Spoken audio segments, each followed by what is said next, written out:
I'm waiting.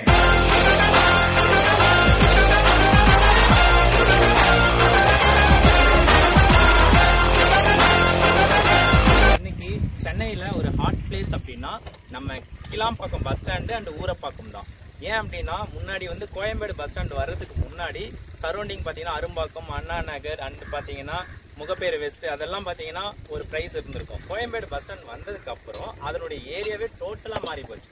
அதே மாதிரி தான் இன்னைக்கு நம்ம வந்து ஒரு ப்ராஜெக்ட் பார்க்க போகிறோம். அதுவும் எங்கன்னா கிளாம்பாக்கம் பஸ் ஸ்டாண்டு அண்ட் ஊரப்பாக்கம்ல இருந்து ஜஸ்ட் ஒரு 5 மினிட்ஸ்லேயே வரக்கூடிய ஒரு புது ப்ராஜெக்டை பற்றி பார்க்க போகிறோம். மறக்காம இந்த ப்ராஜெக்டை பற்றி உங்களுக்கு டீட்டெயில் எல்லாம் வேணும் அப்படின்னா இந்த வீடியோவை ஸ்கிப் பண்ண. ஹாய் ஃப்ரெண்ட்ஸ், என்னுடைய பேர் வேடி.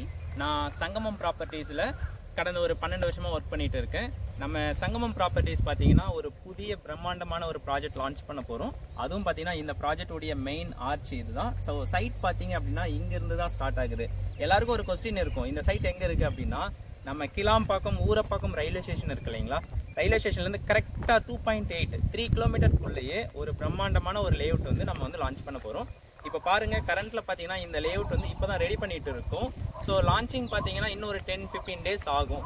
ஏன் அப்படின்னா உங்களுக்கு இப்போ வந்தீங்க அப்படின்னா கார்னர் பிளாட் இங்கே இருக்கிற எல்லா பிளாட்டுமே வேக்கன்ட் இருக்கு. டோட்டலாக இந்த சைட்ல பார்த்தீங்கன்னா 44 பிளாட்ஸ் இருக்கு. East, west, north, south and 30 feet road இருக்கு. தென் வந்து பார்த்தீங்கன்னா 24 ஃபீட் ரோடு இருக்கு. OSR கொடுத்துருக்கோம். எல்லாருக்குமே ஒரு ஆசை என்னன்னா ஃபர்ஸ்ட் வந்தோம்னா கார்னர் பிளாட் எடுத்துக்கலாம். பிளாட்டுமே இங்கே வந்து பார்த்தீங்கன்னா வேக்கன்ட் இருக்கு. நம்ம சைட்டை லான்ச் பண்ணுறது பார்த்தீங்கன்னா சங்கமம் ப்ராப்பர்ட்டிஸ் தான். நம்ம வந்து இந்த ப்ராஜெக்ட் வந்து லான்ச் பண்ண போகிறோம். அதுவும் இல்லாமல் இந்த சைட்டுக்கு ஒரு நேம் அப்படின்னு பார்த்தீங்கன்னா தாசா மெடோரா.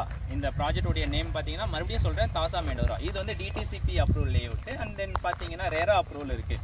சப்போஸ் உங்களுக்கு பேங்க் லோன் வேணுமா, அப் டு 90% வரைக்குமே பேங்க் லோன் இருக்குது. இனிஷியலாக ஒரு 5 lakhs இருந்தால் போதும், அழகாக நீங்கள் வீடு கட்டிட்டு அழகாக வந்து உங்களுடைய இண்டிவிஜுவல் ஹவுஸ், உங்களுடைய லக்ஸுரி லைஃப் வந்து ஸ்டார்ட் பண்ணிக்கலாம். வித்தின் கிளாம்பாக்கம் பஸ் ஸ்டாண்டுக்கு ஆப்போசிட்லேயே இந்த ப்ராஜெக்ட் வருது. இவ்வளோ டீட்டெயில் சொல்லிட்டாரு, ஆனால் ரேட் என்னன்னு கேட்குறீங்களா?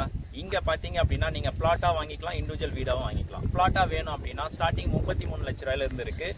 ஒருவேளை எனக்கு இண்டிவிஜுவல் வீடு தான் வேணும் அப்படின்னு பார்த்தீங்கன்னா வீடு பார்த்தீங்கன்னா 49 லட்ச ரூபாயிலேருந்து ஸ்டார்ட் ஆகுது. தேங்க்யூ.